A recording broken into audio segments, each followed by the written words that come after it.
होता है कि थ्रस्ट के बारे में। तो बच्चों ये बहुत ही अच्छी चीज है। जैसे बेसिकली अगर हमको कोई कहे कि फोर्स है ना, एक तरफ फोर्स की बात करें और एक तरफ थ्रस्ट की बात करें, है ना, तो आपको भी पता है कि फोर्स का मतलब क्या है, दैट इज द पुश और पुल।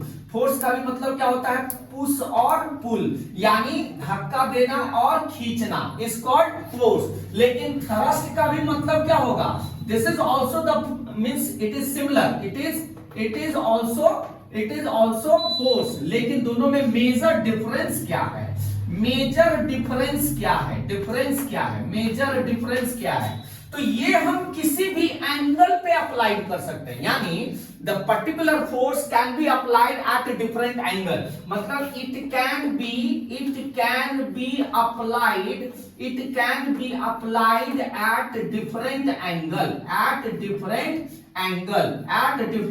एंगल। जैसे एक बात हम कह रहे हैं, सपोज कीजिए अगर ये मट्टी है और यहां पर एक कुदाल है ना, कुदाल है और मट्टी को आप फेंक रहे हैं, कुदाल से मट्टी को फेंक रहे हैं, तो इसका मतलब क्या हुआ कि मट्टी तो एकदम ऐसे जा रहा है, लेकिन आपका जो फोर्स अप्लाइड है वो किसी न किसी तरह से एक एंगल क्रिएट कर रहा होगा। मट्टी को आप ऐसे लिए और ऐसे फेंके, तो मट्टी का डिस्प्लेसमेंट किधर है, इधर जा रहा है, यानी हॉरिजॉन्टल डायरेक्शन में आप पटाख रहे हैं, और आपका जो अप्लाइड फोर्स है वो तो किसी खास एंगल पे होगा। तो सपोज करिए ये 60 डिग्री पे है या 30 डिग्री पे है या 40 डिग्री पर है, तो डिफरेंट एंगल पे हम फोर्स को अप्लाई कर सकते हैं। यानी फोर्स जहां लिखा हो वहां कोई आइडेंटिफिकेशन नहीं है, किसी पर्टिकुलराइजेशन नहीं है कि वो किसी पर्टिकुलर एंगल पे वर्क कर रहा है, मतलब किसी भी एंगल पे हम फोर्स को आइडेंटिफाई कर सकते हैं। लेकिन if it is given as thrust,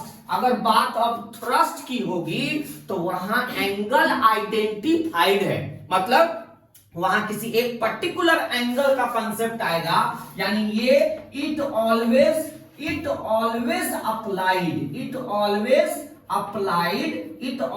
applied at 90 degree और परपेंडिकुलर और नॉर्मली। मतलब समझ में आ रहा है, यानी ये कंसेप्ट क्या है कि अगर हमसे कोई कहता है कि बोगा फोर्स में एंड थ्रस्ट में सिमिलरिटी क्या है, तो सिमिलरिटी जैसे फोर्स को हम डिफाइन करते हैं पुश और पुल, वैसे ही आपका थ्रस्ट भी पुश और पुल है। लेकिन सवाल उठता है कि डिफरेंस क्या है। If anyone ask you that what is the major difference between the thrust and the force, तो force can be applied, force can be implied, है ना, एट एनी एंगल, मतलब 30 डिग्री भी हो सकता है, 40 डिग्री भी हो सकता है, 60 डिग्री भी हो सकता है। आपने कई बार फील किया होगा, जैसे अब नींबू को निचोड़ना है, तो नींबू को निचोड़ते हैं तो यहां पर देखते हैं एक डिफरेंट कंसेप्ट, एक एंगल आ रहा है, दैट इज द मतलब एक एंगल बना रहा है जिसको हम लोग सॉलिड एंगल कहते हैं। बाद में चल के हमको आइडेंटिफाइड है कि जब हम किसी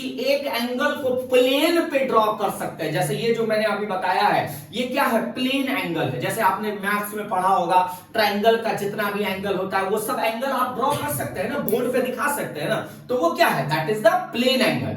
लेकिन अगर बात करें सॉलिड एंगल की, जैसे तरबूज है, तो तरबूज में याद है आपको, तरबूज का जो कटिंग होता था, याद कीजिए तरबूज का जो कटिंग होता था, तो जब तरबूज को हम लोग खरीदने जाते थे मार्केट में, तो एक टेस्टर लगा होता था, टेस्टर का मतलब यानी एक ट्रायंगुलर शेप का काटा हुआ रहता था, और उसको एक चाकू उससे गाड़ देता है और उसको निकाल के दिखाता है, देखिए भैया कितना लाल है, कितना मीठा, कितना बढ़िया है। तो वो जब निकालता होगा तो उस तरबूज में एक डिफरेंट एंगल तो कहीं पे बनता होगा ना, उस एंगल को कोई कहे कि बउआ रे इस प्लेन पर एंगल को ड्रॉ करो, तो is it possible to draw that particular angle on a plane, on a board?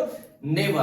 We couldn't draw that particular angle. मतलब यहां पे अगर सपोज कीजिए एक तरबूज है ना, एक तरबूज है, एक सॉलिड एंगल, यानी ये पूरा का पूरा क्या है, दिस इज द सॉलिड, है ना, यानी ये क्या है, ये पूरा का पूरा जो है एक सॉलिड का कंसेप्ट है ना, यानी ये पूरा का पूरा एक सॉलिड है। और इस सॉलिड में अगर हम लोग जो है, अगर सपोज कीजिए यहां पर एक एंगल बनाते हैं, सपोज कीजिए एक एंगल यहां पे हम बनाते हैं, तो ये जो पूरा कट करके निकलेगा, ये जो पूरा कट करके जो निकलेगा, यहां से जब हम इसको काट के पूरा निकालते हैं तो एक एंगल तो यहां बन रहा होगा ना, कोना पर एक एंगल बन रहा होगा, एक कोना पर एंगल बन रहा होगा, कितना एंगल बन रहा होगा, तो ये एंगल हम ड्रॉ कर पाएंगे? नहीं ड्रॉ कर पाएंगे। समझ में आ रहा है? तो मेरे कहने का मतलब है कि एंगल भी हम लोग आगे पढ़ेंगे, एंगल भी दो तरह के होते हैं, एक प्लेन एंगल होता है जिसको 2 डायमेंशनल कहते हैं, और एक सॉलिड एंगल होता है जो 3 डायमेंशनल होता है। तो मेरे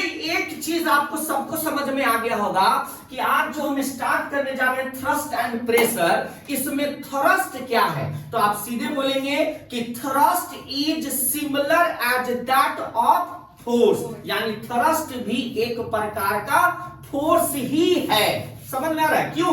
क्योंकि थ्रस्ट का भी डिफिनीशन पुश और पुल, एंड फोर्स का भी डिफिनीशन पुश और पुल, और फोर्स का भी एसआई यूनिट न्यूटन ही होता है, एंड थ्रस्ट का भी एसआई यूनिट न्यूटन ही होता है। So everything is similar as that of a force what you have studied from a junior classes. आप जूनियर से फोर्स के बारे में पढ़ रहे हैं, लेकिन अब सवाल उठता है कि सर अगर दोनों एकदम सिमिलर था तो फिर फोर्स के नाम से ही क्यों नहीं जाना गया, थ्रस्ट के नाम से क्यों जाना जा रहा है? तो आप सीधे बात बताएंगे कि थ्रस्ट में थोड़ी सी और मेजर डिफरेंस ये है कि force can be applied at any angle, whether the 20, 30, 40, 60, 70, 80, 90, 100, 90 पर भी। लेकिन अगर 90 वाला एंगल जब भी सुनाई दे तो वो फोर्स को अलग छांट लिया गया, यानी the force which can be applied at normal degree,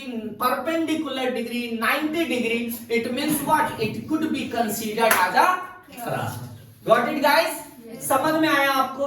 तो लेकिन सवाल ये उठता है कि सर कुछ एग्जांपल दे सकते हैं क्या? आपके मन में आ रहा होगा, बिकॉज साइंस मैथ्स इसका सबसे इंपॉर्टेंट क्या होता है? एग्जांपल। अगर आपके पास एग्जांपल होगा तो समझ में आएगा, नहीं आएगा एग्जांपल तो समझ में आएगा। जैसे फॉर एग्जांपल अपने घर का एग्जांपल उठाते हैं, एक अपने डेली लाइफ का एग्जांपल उठाते हैं। बच्चों याद है आपको डेली लाइफ में जब हम एक नेल, एक कांटी को अगर हम प्रेस करते हैं, दीवार में ठोकना चाहते हैं, तो वो जो कांटे को आप ठोकते हुएगा तो वहां पर क्या होता है कि आप तो एक्सपीरियंस्ड नहीं है, आपको इस सब चीज की आदत नहीं है, तो आप जैसे ही कांटे को ठोकते हैं तो वहां पे जो हैमरिंग करते हैं आप, यानी हथौड़ा मारते हैं, तो उस हथौड़ा को आप क्या करते हैं? डर भी लगता है कि कहीं हाथ पे ना लग जाए, तो एट ए डिफरेंट एंगल का कंसेप्ट वहां पे आता है। मतलब कभी ऐसे टुक टुक टुक टुक, कभी 20, कभी 10, कभी 30 पे लग जाता होगा, जिसके कारण से डिफरेंट एंगल पे लगने की वजह से कभी वो टेढ़ा हो जाता है,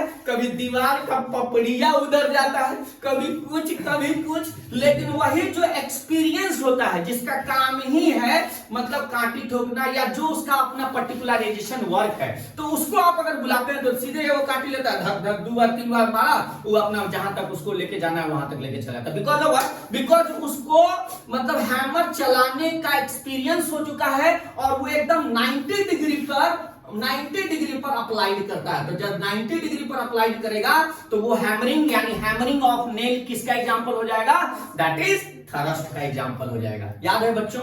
दूसरा, आप अपने रोज की जिंदगी से जो हम लोग को इसमें इसी चैप्टर में अच्छे से पढ़ना है, आपको याद होगा बच्चों जब हम लोग स्नान करते थे, छोटे बच्चे के केस में जब भी आप पानी के साथ हमेशा लोग, 2 चीजें हर बचपन में हर बच्चे ने खेला होगा, एक तो पानी के साथ हम लोग खेलते ही थे, है ना, और साथ में मैग्नेट के साथ खेलते थे। नहीं, बचपन में याद होगा कि एक छोटा भी कहीं से मैग्नेट, टूटा फूटा भी मैग्नेट मिलता था तो पॉकेट में मैग्नेट रखे रहते थे, उसमें कांटी, उसमें सिक्का, उसमें क्या क्या सब चीज पॉकेट में झोला की तरह लटकाए रहते थे। नहीं, तो मैग्नेट के साथ हर बच्चे का एक इंटरेस्ट है, क्योंकि नाम ही है मैग्नेट, अट्रैक्टिव उसका नेचर होता है, उसका रिपल्सिव नेचर होता ही नहीं, सॉरी अगर लाइक पोल से तो रिपल्सिव है, लेकिन मैग्नेट का एक सबसे इंपॉर्टेंट जो फोर्स है वो क्या है? अट्रैक्शन फोर्स है। तो अट्रैक्शन हमारा भी उसके प्रति होगा। तो जूनियर में यानी बचपन में हर बच्चा मैग्नेट के साथ जरूर खेला होगा। दूसरा,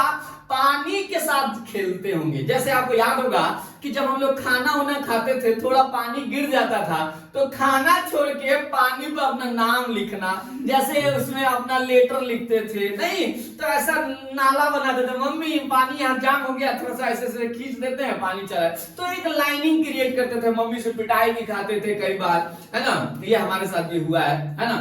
तो कहने का मतलब ये हुआ कि पानी के साथ आपने भी खेला होगा, तो पानी में आपको याद होगा जब भी अब मम्मी नहाने वहाने ले जाती होंगी तो आप ऐसे से छपा छुई मारते होंगे, है ना, तो पानी वानी को ऐसे से करते होंगे, तो उसमें आप देखते होंगे, कभी फील करते होंगे कि जब आप बकेट में, पूरा बकेट जब भरा रहता था तो मग को एकदम से सीधा, टेढ़ा नहीं करके सीधा एकदम डुबाएंगे, तो आपको लगता है कि जब हम डुबाने की कोशिश कर रहे हैं तो कोई है ना, जो आपको नीचे से उस बकेट यानी उस मग को ऊपर की तरफ धक्का दे रहा है, एकदम सीधे जाने नहीं दे रहा है। समझ रहे, हम लगा रहे हैं 90 डिग्री पे प्रेशराइज, यानी एकदम नॉर्मल 90 डिग्री पे नीचे की तरफ लेके जाना चाहते हैं, तो जब हम नीचे की तरफ लेके जाना चाहते हैं तो कोई है जो एकदम 90 डिग्री पे ऊपर की तरफ धक्का दे रहा है, एंड उसी को हम लोग को इस चैप्टर में ब्यूएंट फोर्स के नाम से जानना है, एंड ब्यूएंसी।